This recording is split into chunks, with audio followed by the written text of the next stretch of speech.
Olá, sejam bem-vindos a este nosso segundo vídeo sobre envelhecimento humano. Observem a seguinte frase: à medida que conquistamos a maturidade, tornamo-nos mais jovens. Comigo passa-se isso mesmo, pois mantive sempre o mesmo sentimento perante a vida, desde os anos de rapaz. Nunca deixei de encarar a minha vida adulta e o envelhecimento como uma espécie de comédia. Hermann Hesse. Ou seja, o envelhecimento humano não é necessariamente uma tragédia. Faz parte do roteiro da nossa vida.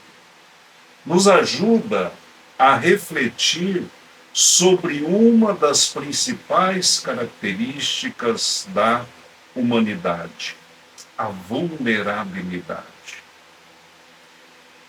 Além de ser um fenômeno biológico e social, o envelhecimento é um fato pessoal.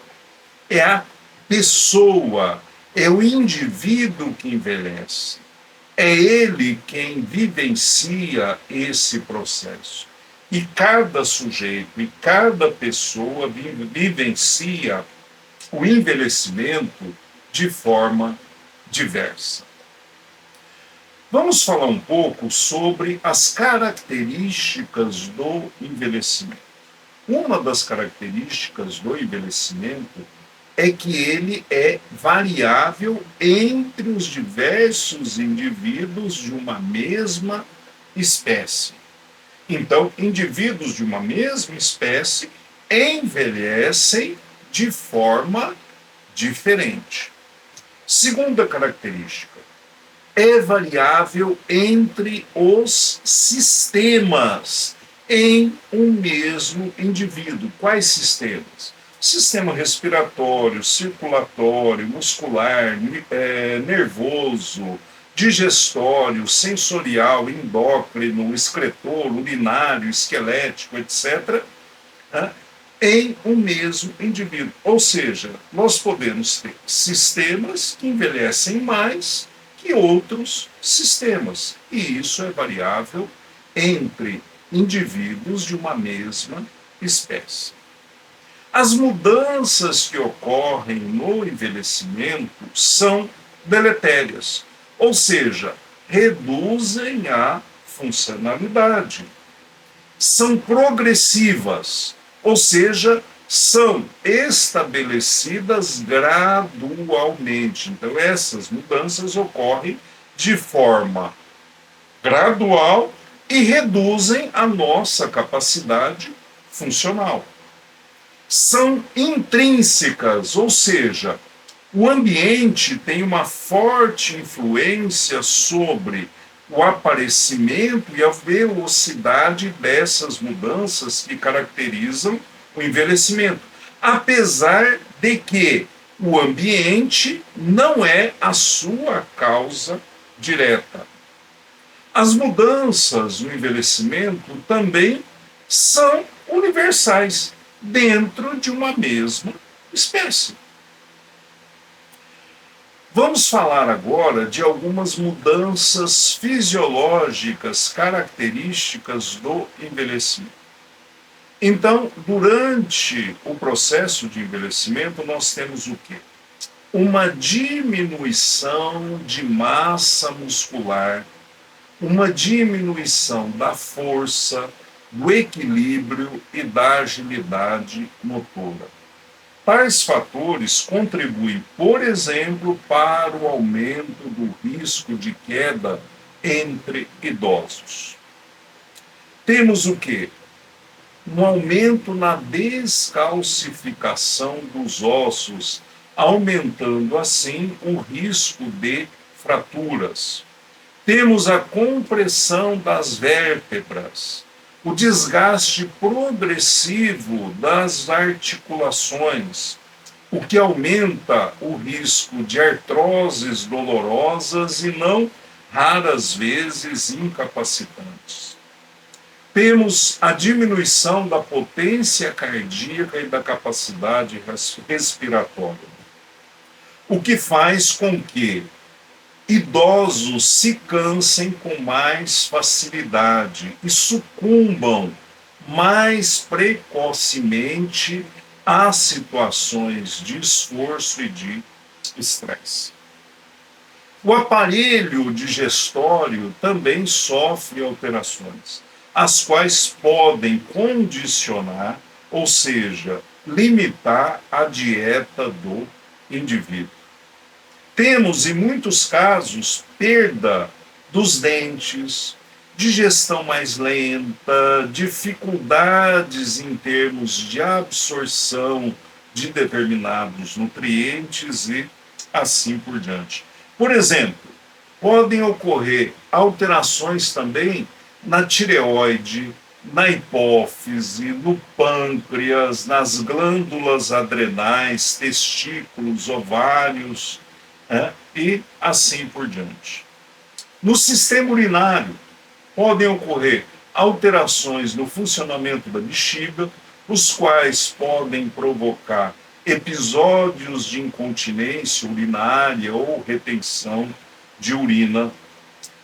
Temos como característica de mudanças fisiológicas no envelhecimento a diminuição em termos de acuidade visual e auditiva, dificultando não raras vezes as relações sociais. Nós vamos voltar, inclusive, a essa característica quando nós formos tratar sobre declínio cognitivo no envelhecimento. O sistema reprodutor, especialmente o aparelho genital, sofre modificações, o que pode prejudicar a atividade sexual. No sistema nervoso central, por exemplo, ocorrem perdas moderadas, mas progressivas de células neurais, o que traz como consequência uma significativa diminuição das conexões neurais. Aqui nós estamos falando em termos de envelhecimento saudável ou envelhecimento usual. Ainda no sistema nervoso central ocorrem modificações na produção e na liberação de neurotransmissores, tais como serotonina e dopamina. Entretanto, o envelhecimento não comporta necessariamente uma deterioração ou perda das funções intelectuais. Então, não estamos falando que o indivíduo, quando envelhece, tem uma perda de funções intelectuais. Não estamos falando que essas alterações acarretam necessariamente. Uma questão importante: o que é envelhecimento? Nós podemos definir envelhecimento como um conjunto de fenômenos que levam à redução da capacidade de adaptação às, observem essa palavra, sobrecargas funcionais, ou seja, são alterações que levam à redução da capacidade de adaptação às sobrecargas do ambiente. Mas o que seria uma sobrecarga do ambiente ou uma sobrecarga funcional? Eu costumo, em sala de aula, dar o seguinte exemplo. Imagine a seguinte situação. Eu coloco ali no canto da sala um saco de cimento. Um saco de cimento. O saco de cimento pesa 50 quilos. O saco de cimento pesa 50 quilos. Eu peço para o indivíduo jovem, 18, 19, 20 anos de idade, para pegar aquele saco de cimento que pesa 50 quilos e transportar aquele saco para o outro lado da sala, em espaço de 10, 12 metros. Esse jovem saudável consegue fazer isso? Consegue, provavelmente consegue. Com uma certa dificuldade, sim, né? Com uma certa dificuldade. Porém, se eu pedir para o idoso de 60, 70 e poucos anos de idade fazer isso, será que ele consegue? A probabilidade diminui muito. Pode até ser que ele consiga, mas provavelmente com maior dificuldade do que aquele jovem de 20 e poucos anos de idade. Ora, carregar 50 quilos de um lugar para outro é uma sobrecarga no ambiente. Ninguém fica carregando um saco de 50 quilos para lá e para cá o dia todo, a não ser, né, pessoas que sejam obrigadas a trabalhar com isso, apesar que hoje também há máquinas para isso. Enfim, isso é um exemplo de sobrecarga do ambiente. Por exemplo, ambientes muito barulhentos. É uma sobrecarga? É uma sobrecarga. É uma sobrecarga do ambiente. Ou seja, tudo aquilo que passa de um limiar de normalidade, nós podemos considerar como uma sobrecarga do ambiente ou uma sobrecarga funcional. O que acontece com o envelhecimento? Nós perdemos a capacidade de suportar essa sobrecarga. O que não significa necessariamente que nós perdemos a capacidade funcional de nos adaptar às situações normais, corriqueiras do ambiente. Isso é muito importante. Vamos falar um pouco, né, sobre o envelhecimento normal e patológico. Primeira coisa, não é simples estabelecer uma fronteira, um limite específico entre o envelhecimento fisiológico normal e o envelhecimento fisiológico patológico. Ou seja, né, é complicado estabelecer uma fronteira que caracterize o idoso normal e o idoso senil, no sentido de portador de diversas patologias ou idoso doente.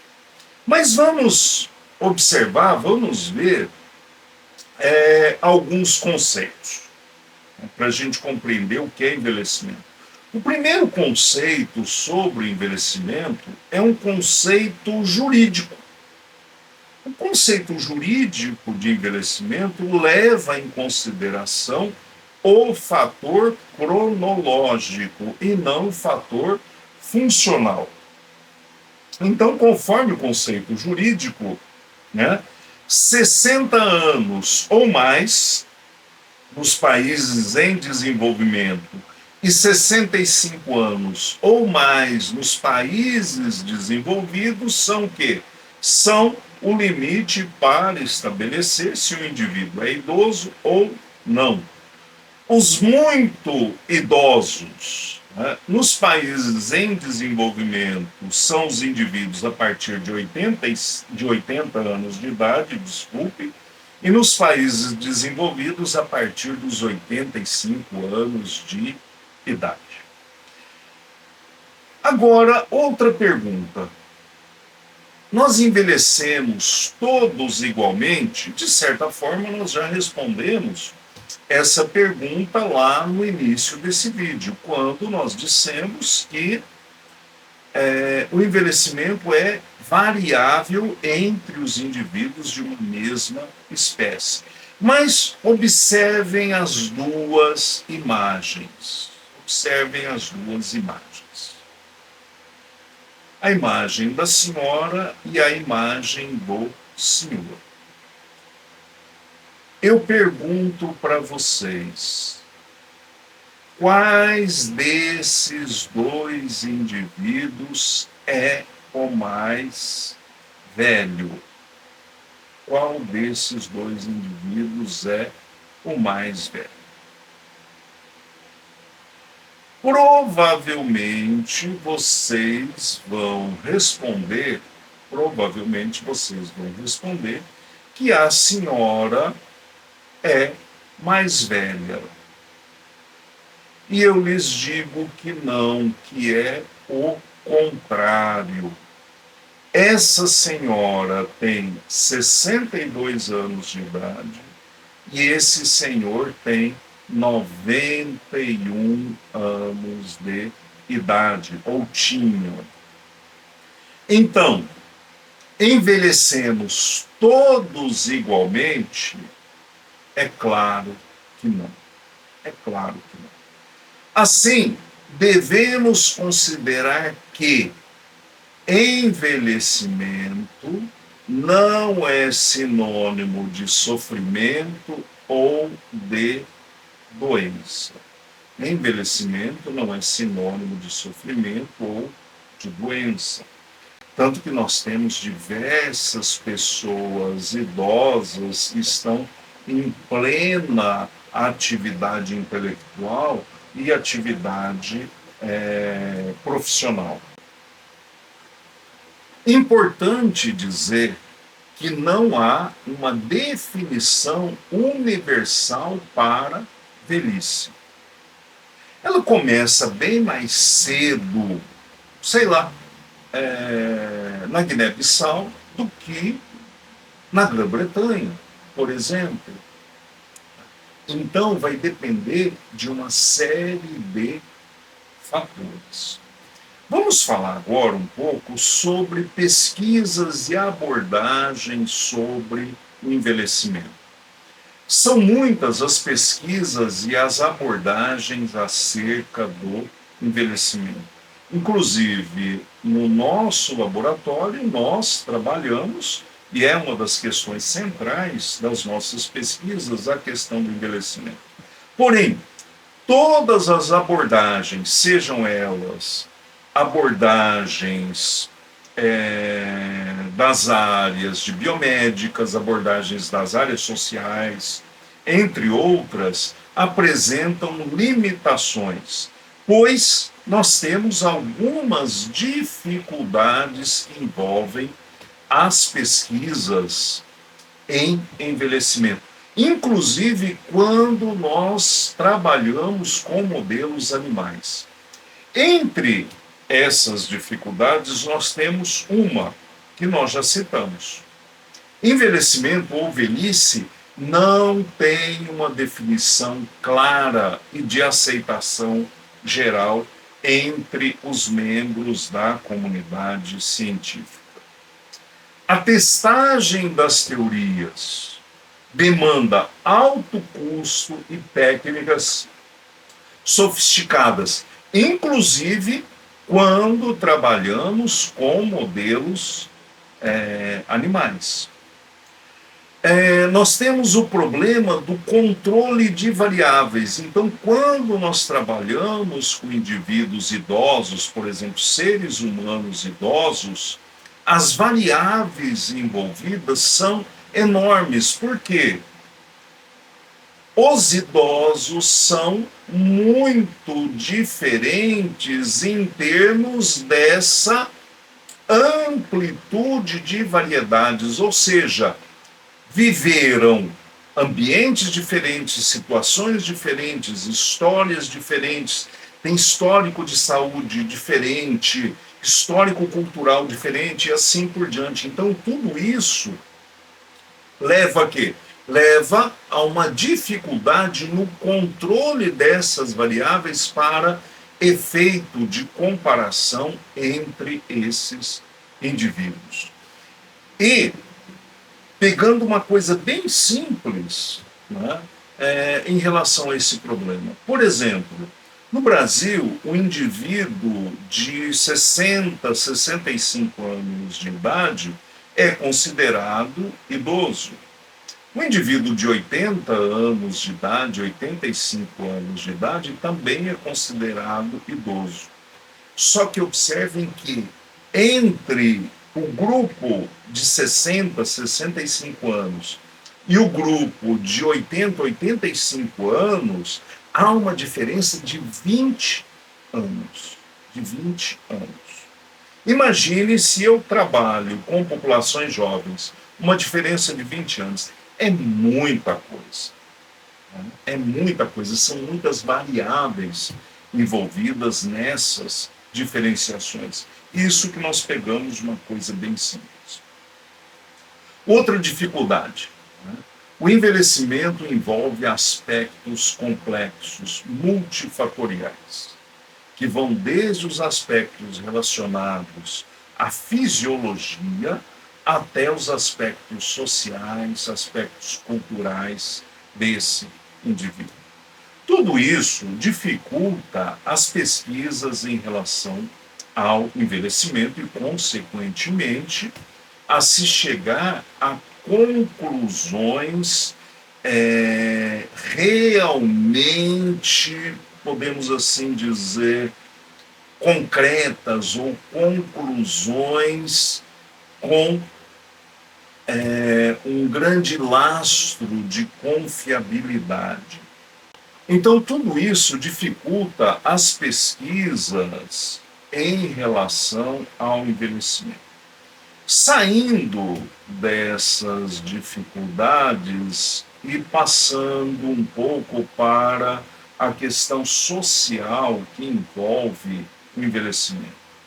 Né? Eu costumo dizer o seguinte: hoje, para piorar a situação, temos um fenômeno chamado etarismo, também conhecido como ageísmo. Etarismo ou ageísmo é o preconceito contra pessoas por causa da sua idade. Esse preconceito afeta pessoas jovens também, mas é muito mais comum contra pessoas idosas, se manifestando de diversas maneiras, como, por exemplo, na forma como se considera a opinião de uma pessoa apenas por ela ser idosa, ou a discrimina no mercado de trabalho, entre outras. Inclusive, essa questão de desconsiderar a opinião dos idosos, nós vamos também tratar em conversas posteriores, pois eu chamo isso de caçar a fala do idoso. Isso é extremamente prejudicial para a sua saúde em termos amplos, né? Ou seja, para a sua saúde em termos psicológicos, para a sua saúde em termos fisiológicos e assim por diante. Mas vamos conversar sobre isso mais tarde. Sobre esse tema, né, eu sugiro a leitura de uma obra chamada Etarismo, um novo nome para um velho preconceito, da Fran Winant. Fran Winant, né? Então, etarismo, um novo nome para um velho preconceito.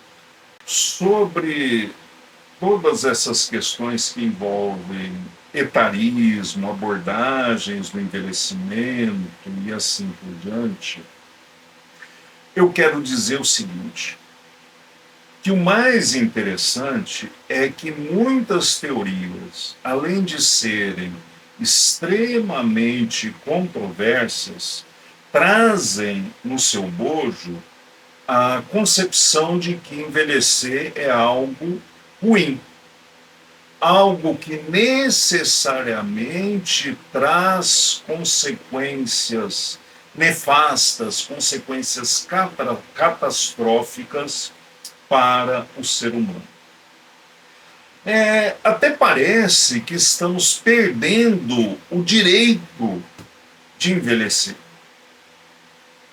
Tal ideia ou ideologia que praticamente coloca o termo envelhecimento como sinônimo de doença, de sofrimento, é reforçada pelos meios de comunicação, né? Observem, analisem o estereótipo do idoso apresentado em novelas, em programas humorísticos, né? E quando tratados de forma positiva, enfatiza-se a ideia de sabedoria, identificada como experiência, como memória viva, assim como tínhamos lá na antiguidade, conforme nós citamos. Comum às duas concepções está uma que eu considero a mais funesta de todas, a de que o idoso não consegue se adaptar a novas situações. Ou seja, ou ele está fossilizado naquele conhecimento antigo, ou ele não consegue apresentar ou tomar conhecimento de algo novo. Isso é muito triste, isso é muito prejudicial e não corresponde à realidade. Inclusive, é outro tema que nós vamos tratar, inclusive vamos citar pesquisas que nós fizemos com modelos animais que envolvem esse tipo de coisa. Mas para finalizar, né, uma vez uma repórter perguntou a Cora Coralina, a poetisa Cora Coralina, sobre o que é viver bem, né? Entre outras coisas, né, eu vou parafrasear um pouco, a poetisa disse o seguinte, né, eu procuro semear o otimismo e plantar sementes de paz e justiça. Digo o que penso com esperança. Penso no que faço com fé. Faço o que devo fazer com amor. Né? Continuava ela dizendo, né, mais ou menos o seguinte: eu me esforço para ser cada dia melhor, pois bondade também se aprende. Olha só, bondade também se aprende, dizia. Mesmo quando tudo parece desabar, cabe a mim decidir entre rir ou chorar, ir ou ficar, e desistir ou lutar. Por quê? Continua ela. Descobri no caminho incerto da vida que o mais importante é decidir. O mais importante é decidir. Essa capacidade nós não podemos deixar que os nossos idosos, por mais debilitados que estejam, percam a capacidade de decidir, né? Para vocês terem uma ideia, a Cora Coralina escreveu o seu primeiro livro aos 94 anos de idade. Se você gostou desse vídeo, deixe o seu like, se inscreva no nosso canal para não perder as nossas próximas conversas e até mais, até o nosso próximo vídeo.